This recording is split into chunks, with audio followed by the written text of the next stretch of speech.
Olha, nós aqui de novo no programa Eu Sou Vidas, Gestão de Cidadania. O assunto de hoje é autismo.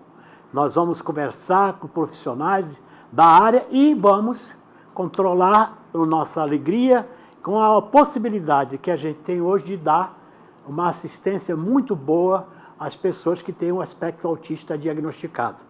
Então hoje o assunto será esse. Hoje é o Dia Internacional de Reconhecimento do Autismo.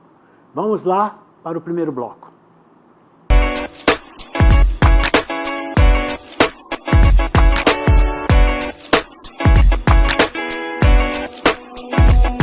Ok, sejam bem-vindos, hoje os nossos convidados. Nós vamos trabalhar hoje, conversar com você que está nos assistindo sobre o espectro autista.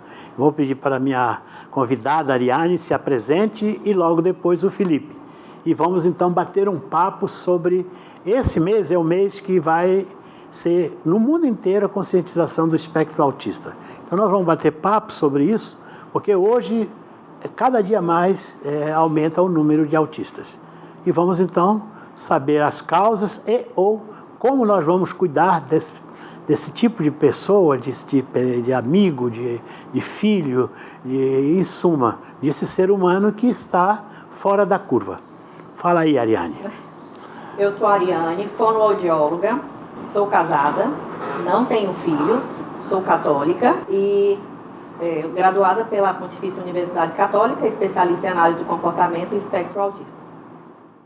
Quantos anos você está na área? 8 anos. 8 anos. No ramo há 8 anos. A nossa rotina diária, né, o dia a dia, praticamente é conviver com pessoas do espectro autista, é trabalhar para dar essa autonomia para essas pessoas, né, essas habilidades, para eles evoluírem e terem essa autonomia. Beleza. E aí, Felipe, conta para mim essa alegria toda, esse sorrisão. Sou Felipe, profissional de educação física, empresário, sou casado com a Jéssica, pai de 3 crianças, o Augusto, a Aurora e o Álvaro, e trabalho com crianças autistas já tem 11 anos, sou especialista em psicomotricidade, sou membro do Comitê Científico da Associação Brasileira de Psicomotricidade, tenho alguns projetos sociais aí que envolvem o autismo, dentre eles o mais famoso, que é o que mais me brilha os olhos, que é o Psicotim Futebol Clube, que é um trabalho que a gente faz no futebol de várzea, divulgando o autismo, plantando aquela sementinha da inclusão ali para jogadores, para familiares, e é uma área que Deus me quis nela já desde os meus 19 anos. Eu já procuro atender essas famílias, continuo atendendo essas famílias e formando profissionais para que eles possam fazer um trabalho humanizado cada vez mais. A gente sempre fala que o trabalho não é só parte técnica, tem que ter o amor, tem que ter a humanização, porque a gente está lidando ali com vidas. Tem que ter o apego, o chamego. Tem que ter o afeto, né? A afetividade, ela precisa existir mesmo. Eu estou à disposição aqui para a gente trocar. Beleza, vamos fazer isso, vamos caminhar para, primeiramente, né, colocar umas estatísticas, né? E qual a estimativa hoje do número de autistas, Felipe, no Brasil? Bom, hoje nós seguimos, né, no Brasil o DSM, que é o Manual Diagnóstico e Estatística de Transtornos Mentais, que nos apontam que a cada 33 nascimentos, um é autista, um é diagnosticado com autismo. Esse número veio aumentando ao longo dos anos, né, a gente estava conversando anteriormente, em 2014, quando eu comecei, era 120 alguma coisa, e ao longo desses anos vieram aumentando, né? Tanto é que as pessoas sempre perguntam, por que hoje em dia tem tanto autista? Não é que hoje em dia tem tanto autista, sempre tiveram vários autistas, mas hoje a gente está tendo, graças à ciência, à evolução do conhecimento e da informação, né, o poder da internet também, o poder da comunicação, estamos tendo mais acesso a esses diagnósticos. Então hoje a gente tem um número muito alto aí, né, de pessoas autistas convivendo, tendo diagnósticos. Importante dizer também que existem muitos adultos que estão tendo diagnóstico tardio, né, não tiveram ali na primeira, na segunda infância, e hoje, depois de 30, 40, 50 anos, tem o seu diagnóstico ali, que de certa forma ajuda ali a entender, né, se entender como ser humano de uma forma mais profunda. E aí, Ariane, conta para nós aí quais são o que é a síndrome do espectro autista? Como é que esses sinais que a gente tem que observar, porque como médico, né, eu sei que nós não temos um diagnóstico comprobatório, ele é uma síndrome. E aí você que está nos assistindo, síndrome, para nós que somos semiólogos, ou todos que têm, em todas as profissões tem a semiologia. No caso que é a minha especialidade, a semiologia médica, síndrome é um conjunto de sinais e sintomas que caracterizam um determinado tipo de comportamento, doença, e ou chama atenção para algo que pode determinar aquela situação. Sinais e sintomas. Conta para mim, como é que você, nesse momento, está tendo, como ele acabou de dizer, nós estamos diagnosticando cada vez mais, porque agora estamos procurando. E qual é a sua atuação, né, mostrando sobre como é que vamos fazer a inclusão dessa querida pessoa que, por um acaso, vem nos ensinar alguma coisa. Então, não existe um exame, né, específico para fechar o diagnóstico de autismo. É uma equipe multidisciplinar, desde o neuropediatra, fonoaudiólogo, psicólogo, psicopedagogo, terapeuta ocupacional, psicomotricista. É uma equipe multidisciplinar que auxilia para fechar esse diagnóstico. E o autismo, nos 3 pilares, que são comportamento, comunicação e interação social, a gente avalia todos os contextos, os sinais que essa criança apresenta, ou esse adulto, né? Hoje o aumento de crianças está muito grande. Então, eu andar na ponta dos pés, que são os primeiros sinais, andar na ponta dos pés, não ter contato visual, movimentos repetitivos, mas não significa que todos os indivíduos vão apresentar todos esses sinais, né? São características. Então, pode ser que alguns apresentem característica X e outro característica Y.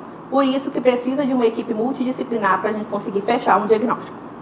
Certo, aí no caso, nós estamos os 3 aqui conversando, né?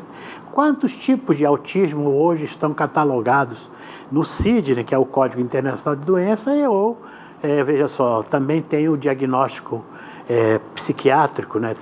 De cada um tem o seu viés. Hoje, na sociedade americana, né, eles têm o CID-11, já tem alterações, e a gente pode conversar quantos tipos tem de autista e como é que é. Porque hoje tem um mito, por exemplo, figuras como o Bill Gates e o Elon Musk, e eu não vou falar outros, né? Eles são considerados, né? São autistas. E então hoje a inteligência deles está relacionada com superdotados. Porém, o que a gente sabe é que precisa, como diz outro, caracterizar, porque há déficit também de cognição, de aprendizado num determinado espectro do autismo, né? Então, vamos lá, vamos conversar sobre isso. Felipe, a sua opinião sobre como é que nós vamos ter que lidar com essa situação? Sim.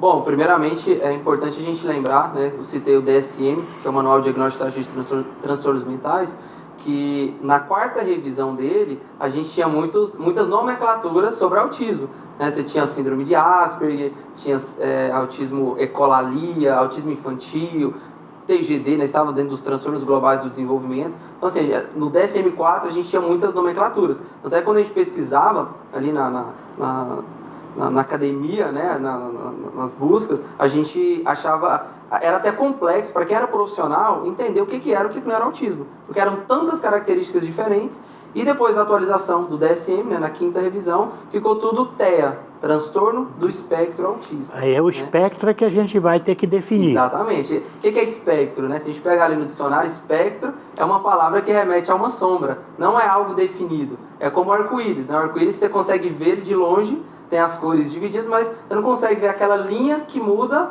do amarelo para o verde. Né? É um espectro. Né? Eu até costumo dizer, se eu colocar minha mão aqui sobre a luz, vai dar uma sombra. Se eu colocar mais próximo, vai dar outra. Se eu colocar mais distante, então é um espectro, ou seja, são várias características que vão mudar de indivíduo para indivíduo, e a gente precisa estar atento a isso. Né? Qual que é a necessidade daquele autista? O que ele tem de dificuldade, quais são as capacidades dele, o que eu posso oferecer para ele para ampliar o repertório de conhecimentos, de aprendizagem, de desenvolvimento. A gente tem que olhar sempre o autista na individualidade. A gente não pode ter o diagnóstico como uma sentença de morte ou algo assim, pronto, não, uma receita de bolo. Uma sentença de vida diferente na curva de Gauss da distribuição. Por isso que eu disse, esse ser amado que veio para nos ensinar. Sim. Ele é diferente. E isso, quando faz essa diferença daqueles que são considerados na curva normais, né? É até difícil. Não, porque, olhando de perto, aqui para nós que somos médicos, não tem ninguém normal. Então, como diz outro, vamos conversar sobre o que é que hoje, como fazer a inclusão do aspecto autista, né, na nossa sociedade, porque é difícil, desde o processo do nascimento até o ciclo todo. Como é que está indo na sua clínica e no momento a sociedade, como é que ela está respondendo? Como é que as escolas estão acolhendo os autistas? Agora você chegou no ponto. Como nós vínhamos conversando sobre a inclusão, hoje, o que é a inclusão? As empresas, as escolas, as famílias, as pessoas mesmo, né? Como que eles estão acolhendo esses indivíduos? Porque hoje a gente frequenta muitas escolas, né, visita as escolas dos pacientes e a gente vê que muitas têm muito aquela conversa de que nós somos inclusivos, mas inclusivos até que ponto? Que inclusão é essa? O que você oferece além de dizer que é inclusiva? Porque você dizer que a sua escola ou a sua empresa é inclusiva, você recebe uma pessoa dentro do espectro, mas você não oferece nada, não oferece um espaço adaptado, um fone adaptado, um material adaptado na escola, um assistente terapêutico. Isso não é uma inclusão. Só dizer que eu sou inclusiva é a mesma coisa da nossa clínica, a gente dizer que ela é inclusiva e eu não ter profissionais para atender, entendeu? E também não dá para você ter qualquer profissional. Se ele não for especializado em entender do que ele está atendendo, não faz sentido para a gente. Então, a inclusão é treinar a sua equipe, né? Levar conhecimento para a sua empresa, levar conhecimento para a sua escola, capacitar mesmo a sua equipe, porque hoje o autismo está em todos os lugares, né? Desde a padaria, o supermercado, na rua. Se você não capacita a sua empresa, a sua equipe, eles não vão conseguir, eles não vão conhecer do que é realmente o autismo e como auxiliar essas pessoas. A família, né? Porque nós temos... Muito bom, nós vamos passar então, dar um breve intervalo e vamos para o segundo bloco, quando nós vamos voltar aqui novamente sobre esse processo inclusivo e o espectro.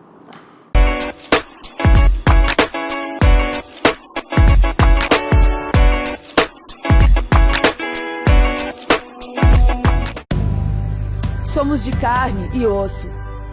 Somos titânio e carbono. Somos batalhadores. Somos sonhadores. Somos resilientes, somos pretos, somos brancos, somos famosos, somos anônimos. Somos uma coisa só. Somos atletas profissionais do Brasil. Você nasceu para vencer. O Bolsa Atleta nasceu para você. Quer representar o Brasil? Conte com o Bolsa Atleta para chegar lá.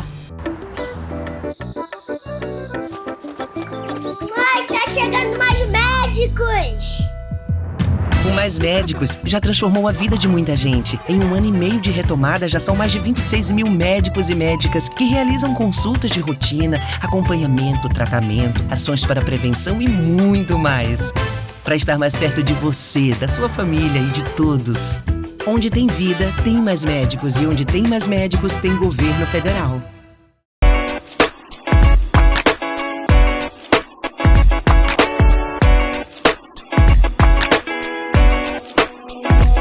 Voltamos com Eu Sou Vida, Gestão de Cidadania, para o nosso segundo bloco sobre o autismo. Hoje eu vou dar uma provocadazinha aqui nos dois convidados para me dizerem como é que os pais, quando recebem esse diagnóstico e quem está fazendo o diagnóstico. E antes dar aqui a visão científica de tudo isso. Como médico e como a ciência, cada caso é um caso, é uma singularidade. Senhoras e senhores que estão nos assistindo, não há como você fazer isso uma generalidade. Cada um é único.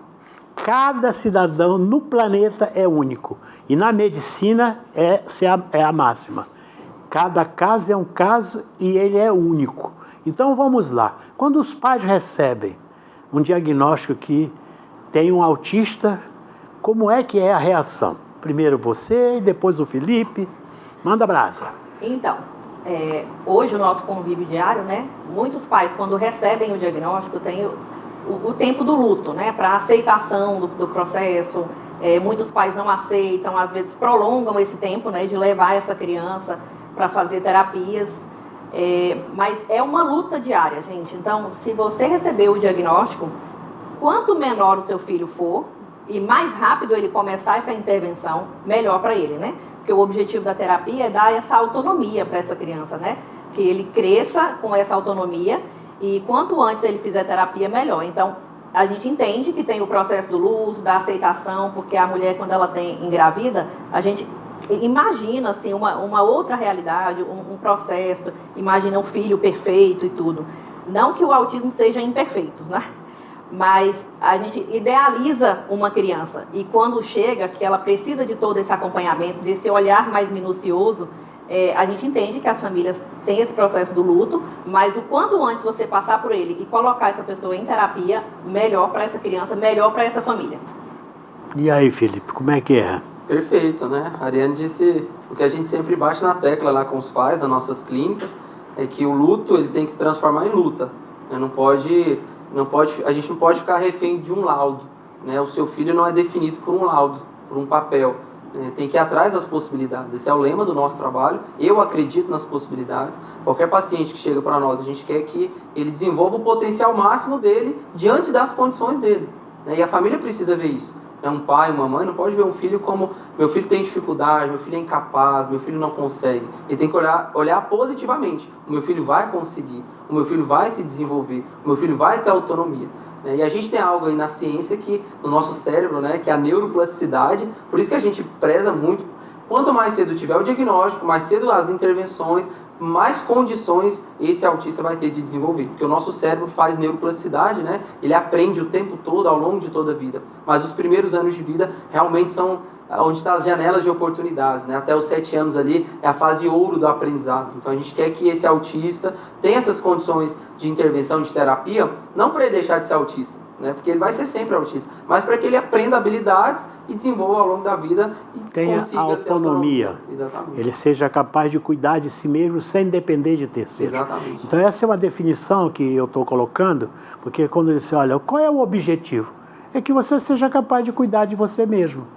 Cuidar o quê? Na sua vida de relação, dormir, alimentar, higiene, fazer lazer, dirigir, ir para o trabalho, E como vocês bem colocaram, dentro da sociedade, hoje, com a estatística que foi colocada aqui, você vai ter um autista para todo lugar.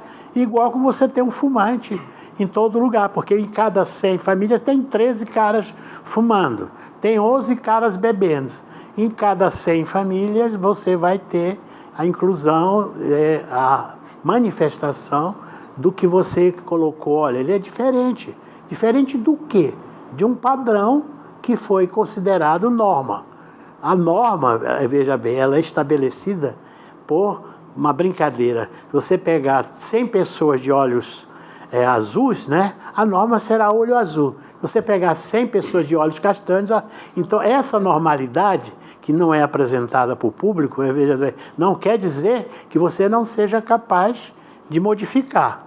Mas a singularidade do indivíduo, você bem colocado, quanto mais cedo ele for diagnosticado. E quem está fazendo esse diagnóstico? É acessível? A sociedade parece que oferece. Eu vejo tanta dificuldade das pessoas colocarem as pessoas que estão na dúvida, que qualquer o que ele seja, né? Aí você procura quem? Como é que a escola faz? Privada, a escola pública? De uma maneira, vai procurar quem para fazer o diagnóstico? Então, se tiver na escola, é importante que todos os professores, a direção, a escola em si, né? Todos os profissionais dessa escola tenham conhecimento sobre transtornos, não só do autismo, né? A gente está falando de um modo geral. Tenha conhecimento sobre esses transtornos. Ali apresenta alguns sinais, apresenta algumas características específicas, encaminha para um profissional. Geralmente, a maior procura hoje na fonoaudiologia é porque a criança não fala. Então, a gente tem uma procura muito grande, né, com 2, 3 anos. É porque ele não está falando. Muitas vezes, essa criança tem todas as características para fechar um diagnóstico de autismo, mas as famílias querem que fale. Só que hoje, para falar, hoje não sempre, né? Para falar, tem uma base. A criança precisa ter um contato visual, ela precisa ter uma intenção comunicativa, ela precisa fazer imitação. Então, não é só assim, a fala é a cereja do bolo, mas tem toda uma base abaixo. Então, quando a gente vai fazer uma intervenção nessa criança, ela precisa de toda uma equipe multidisciplinar para que ela consiga chegar o máximo de autonomia possível, mas precisa de toda uma equipe para que isso aconteça. Então nós estamos com problemas, porque as equipes não existem, como hoje na medicina, nós estamos tendo problema com psiquiatras e pediatras. Nós não estamos tendo profissionais para cobrir o mercado. Tem muito médico formado, atenção, pediatras estão em falta, psiquiatras estão em falta, né? E o que é que você fala disso aí, Felipe? O diagnóstico ele tem que ser feito, né, pelo neuropediatra. Eu até tirei uma dúvida uma vez com uma advogada, amiga minha. Não existe uma lei que impede um clínico geral dar um diagnóstico de autismo. Mas o mais recomendado é um profissional especializado, né, em neuropediatria, no caso, um neuropediatra. Então, hoje, assim, realmente é... um psiquiatra também, um neurologista, que vai para essa área. Mas a questão do diagnóstico, a medicina é baseada numa hipótese diagnóstica.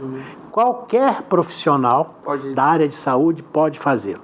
O médico tem determinados critérios para que ele, de fato, caracterize aquela síndrome. Como diz, analisar os sinais e sintomas e fechar o diagnóstico. Aí faz uma classificação relacionada com certos tipos de testes. Esses testes são feitos exatamente como ela acabou, para ver qual é a capacidade que o indivíduo tem de ser independente, de ter uma vida de relação. E a capacidade que ele tem de aprendizado, né, como é que ele vai se comportar com os outros, não com ele. Mas beleza, a questão jurídica disso, ela já está consolidada. Veja, não é por questões de previdência social ou de benefícios, existe a recomendação que seja feita por um neuropediatra ou alguém ligado especificamente a essa. Não, mas qualquer outro profissional da saúde, caracterizando e comprovando os sinais e sintomas, está feito. Beleza? Então nós vamos dar um intervalozinho aqui no nosso Eu Sou Vida, Gestão de Cidadania, e passaremos já para o terceiro bloco, convidando você a fazer as suas indagações.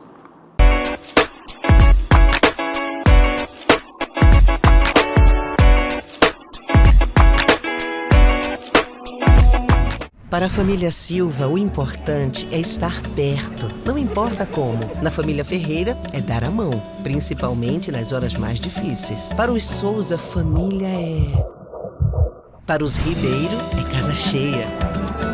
Para os Oliveira, quem tá sempre junto. Para os Guaranis, é um povo inteiro. Mas todos têm uma coisa em comum. Porque família não é só quem compartilha o mesmo nome. É quem compartilha o mesmo cuidado. E para cuidar melhor das famílias brasileiras, o Ministério da Saúde está reconstruindo a saúde da família. São mais equipes e profissionais ampliando o acesso aos atendimentos, da prevenção ao tratamento, de bairro em bairro, de casa em casa, fazendo um Brasil bem cuidado. Procure uma unidade básica de saúde e saiba mais. Saúde da família. Onde tem família, agora tem mais cuidado. Ministério da Saúde. Brasil, União e Reconstrução. Governo Federal. Tem sintomas de dengue, zika ou chikungunya? A hora de procurar uma unidade básica de saúde é agora. Se notar manchas vermelhas no corpo, não se automedique e procure atendimento médico. Se tiver febre, sentir dores de cabeça e atrás dos olhos, não perca tempo. Procure uma unidade básica de saúde. Se sentir dores no corpo, nenhum influenciador vai te orientar tão bem quanto um profissional de saúde. Não deixe para depois o cuidado com os sintomas da dengue, zika ou chikungunya. Tem sintomas? A hora de procurar uma unidade básica de saúde é agora. Ministério da Saúde, Brasil, União e Reconstrução.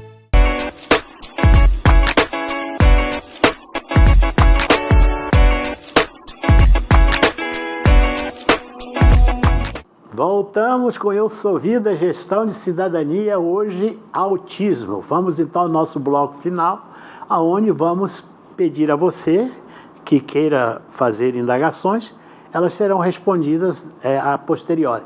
E nesse momento nós vamos fechar o nosso bloco aqui. Qual é a oferta hoje em Goiânia para que a família que tem um indivíduo já diagnosticado como autista procure e ache o tratamento e o acolhimento melhor para ele? é muito importante que essa família pesquise quem são os profissionais, né? Profissionais especializados que realmente tenham uma certificação, que conheça do diagnóstico para conseguir dar uma qualidade de vida para essa criança e para essa família, lógico, né? Então, hoje, eu tenho a clínica Minimundo, que fica ali no setor oeste, tem a Mitier, que fica na cidade de Aragoiânia, tem a do Felipe, que ele vai falar da dele, mas hoje nós somos referência em atendimento de qualidade, né, de dar resultados mesmo, uma equipe altamente qualificada nas 3 unidades, que dá esse retorno para a família e acolhe também essa família. E me diga uma coisa, você tem uma ideia da política pública de caráter municipal, estadual e nacional? Tem alguma sugestão? O nosso Estado e governo está fazendo realmente alguma política de acolhimento de autistas? Hoje tem algumas instituições públicas, né? Em Aparecida tem a MAG, tem o TEA-AGI, que tem uma unidade tanto em Aparecida como em Goiânia. Acredito que tem umas outras unidades, mas que a gente conhece mesmo de conviver muito essas, né, Felipe? Que acolhe uma demanda muito grande, né? São atendimentos pelo SUS, atendimentos de qualidade. Tenho colegas, inclusive, que atendem nessas unidades e dão esses atendimentos de qualidade. Beleza. E aí, Felipe, o que é que você nos sugere?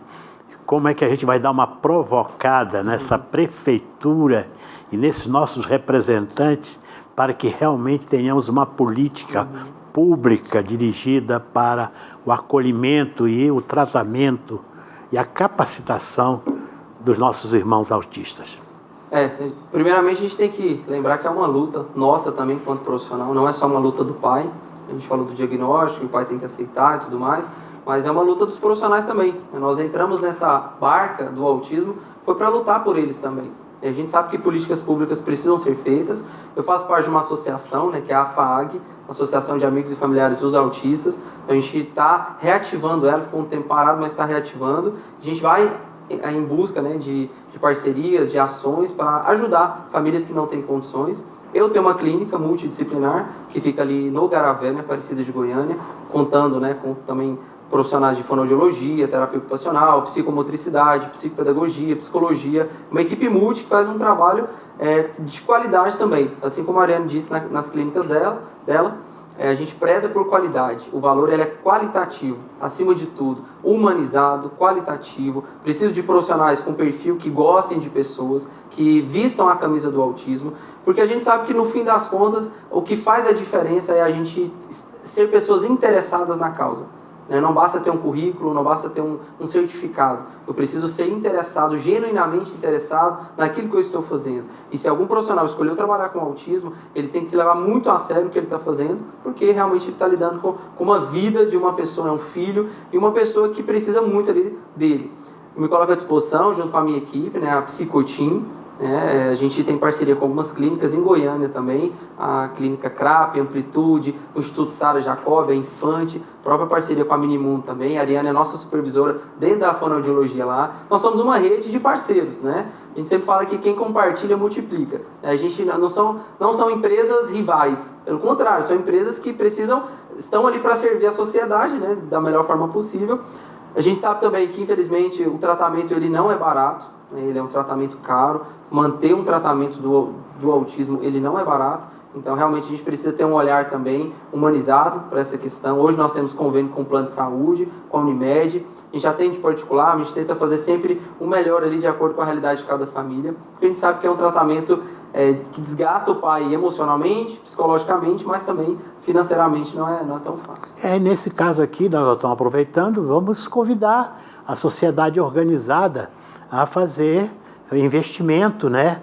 Doação. Nós temos condições técnicas para as condições de captar recurso para a associação que não tem finalidade de lucro e realmente patrocinar o maior número possível de acolhimentos. Lógico que o governo hoje ele não está voltado, eu não vejo, fico muito triste em dizer isso, mas nós não temos uma política voltada realmente para inserção, capacitação e dar autonomia, porque não é só o autista, é a família e, como ele disse, em cada lugar vai estar hoje presente com certeza um autista, porque a cada 36, né? 33 partos, um vai ser autista. Então, beleza. Então, nós estamos aqui solicitando a você que está nos assistindo, né? Que também comece a divulgar e a participar. E no caso da associação, né? Vamos procurar fazer um projeto de acolhimento e pegar, se for possível, emendas dos nossos vereadores, emendas dos nossos deputados, emendas dos nossos senadores, para que esta associação possa diminuir o estresse social, financeiro, psicológico, econômico, ou seja lá o qual for, porque estresse em inglês é uma sobrecarga muito grande. Então é isso. Nós estamos aqui, então, veja, não só divulgando, mas chamando a sociedade para que possa, de fato, aceitar o desafio de dar aos nossos autistas o melhor possível. Aí a gente vai passar daqui para frente para as considerações finais e acredito, né, que a sociedade hoje ela está sendo conscientizada. E esse mês, que é o mês de conscientização do autismo, você precisa saber que o diferente, ele pode ser diferente, mas ele é gente. Ele é nós. Ele é uma pessoa como você. E vamos lá, porque o amor é que vai nos levar, o comprometimento com a causa. Igual, por exemplo, você se dedica a ser um jogador de futebol, se não treinar e estiver ali na lida, não vai conseguir. Beleza? Então vamos lá, as nossas considerações finais aqui. Felipe, manda as suas considerações, vou mudar agora. Comecei contigo, vai começar com os machos, com os homens. Bom, primeiramente, dizer que é um prazer estar aqui falando sobre autismo. Eu defendo essa causa já há muitos anos, né, desde os meus 19 anos. Dizer também que se você quer trabalhar com pessoas autistas, se você trabalha, acima de tudo, seja uma pessoa de caráter, seja uma pessoa de valor, entenda que a pessoa que está ali do outro lado, que é a família, que é o autista, tem uma dor que é diferente da sua. Se você não tiver empatia, se você não tiver essa sensibilidade, sem romantizar a causa também, né? Mas tem que ter uma sensibilidade, tem que ter uma parte humana ali, de que eles contam com você, né? Então, acima de tudo, ser uma pessoa do bem, uma pessoa que promove o bem, independente se você vai ser o dono de uma clínica, um terapeuta, se é um estagiário, acima de tudo, é ser uma pessoa que quer agregar na vida dos outros, né?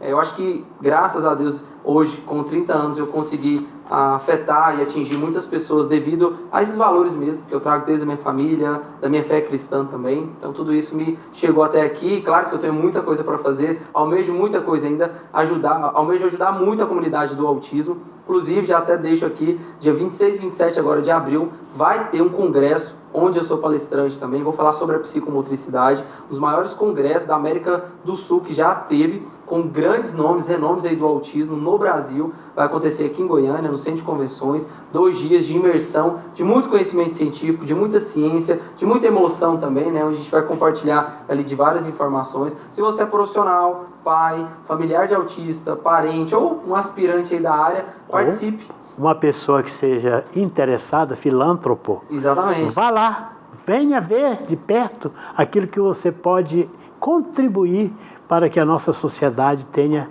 um acolhimento, como dizia, a independência, a autonomia dos nossos irmãos autistas. Fala aí, Ariane.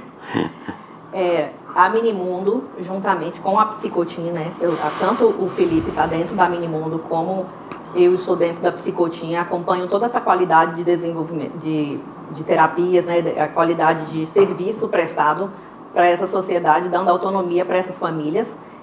Também oferecemos treinamentos para empresas, para escolas, né? Exatamente para levar esse conhecimento, essa capacitação para todos esses profissionais, igual o Felipe falou, né? Para quem está sendo aspirante, que está querendo aprender, a gente leva essa capacitação, então leve a nossa equipe para a sua empresa. E o congresso também, nós somos patrocinadores do grande evento, né? Que é o Autismo Sem Fronteiras, dia 26 e 27. Então, não deixe de comprar o seu ingresso, participe desse que será um grande evento, para levar ainda mais conhecimento, tanto a profissionais, pais, famílias. A Minimundo está sorteando ingresso para pai de autista, né? Quem é pai e mãe participe do sorteio, que nós vamos sortear esse ingresso. Beleza, então aqui o nosso motivo, né? O nosso incentivo é, olha lá, gestão de cidadania. Eu sou vida, você é vida, ele é vida. Então a gestão de cidadania, como é que vai ser feito para os cidadãos diagnosticados ou rotulados de autista? Maravilhoso, gostamos demais. Então estamos convidando você da sociedade a participar, adentre, tome conhecimento, porque dentro de pouco tempo, como lhe disse, dentro da sua família, provavelmente você vai receber um autista, e eu espero que você o receba com o coração e a mente de que ele é uma pessoa que deve ser recebida com todo o amor e cuidado, com todo o carinho. E assim nós vamos deixando o nosso programa e aguardamos os seus questionamentos. Beleza? Até o próximo. Eu sou Vida, Gestão de Cidadania se despede de hoje, do mês do autista.